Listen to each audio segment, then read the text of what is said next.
বাংলাদেশ কৃষি বিশ্ববিদ্যালয়ে বন্ধ ঘোষণা করে হল ছাড়ার নির্দেশ সত্ত্বেও ক্যাম্পাসে রয়ে গেছেন বেশিরভাগ শিক্ষার্থী।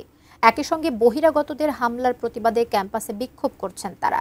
বিস্তারিত জানাতে সেখান থেকে আমাদের সঙ্গে যুক্ত হচ্ছেন সহকর্মী আসাদুজ্জামান সুমন। সুমন, শিক্ষার্থীরা ক্যাম্পাসে রয়ে গেছেন, প্রশাসন আসলে এটা নিয়ে কি বলছে বা পরবর্তীতে তারা কি উদ্যোগ নিতে পারে, কি জানাবেন সেখান থেকে?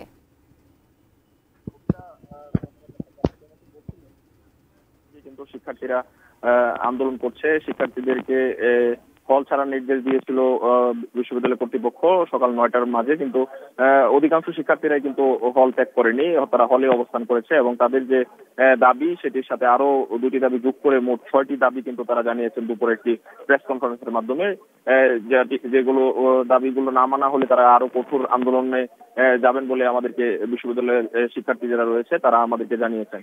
তারা বলছেন যে আসলে তাদের উপর যে ন্যাক্কারজনক হামলা হয়েছে সেটি বিশ্ববিদ্যালয়ের অতীত ইতিহাসে আর কখনো হয়নি, যার ফলে তারা কিন্তু খুব বেশি ক্ষুব্ধ এবং তারা এর দৃষ্টান্তমূলক শাস্তি না নিয়ে তারা ফিরবে না, এমনটি কিন্তু তারা জানিয়েছেন। আমরা বিশ্ববিদ্যালয়ের শিক্ষার্থীদের সাথে কথা বলেছি যে বিশ্ববিদ্যালয়ের কর্তৃপক্ষরা তাদের সাথে যোগাযোগ করেছে, 6 দফার যে তাদের দাবিটি সেটি বিশ্ববিদ্যালয় কর্তৃপক্ষকে দেওয়া হয়েছে। সেই দাবিটি যদি এই কিছুক্ষণের ভিতরে না মানা হয় তাহলে তারা রেলপথ অবরোধ, সড়ক অবরোধের মতো কর্মসূচি তারা হাতে নিতে পারে। তো কবিতা এই ছিল ময়মনসিংহ থেকে কৃষি বিশ্ববিদ্যালয় থেকে শিক্ষার্থীদের আন্দোলনের বিষয়ে সর্বশেষ।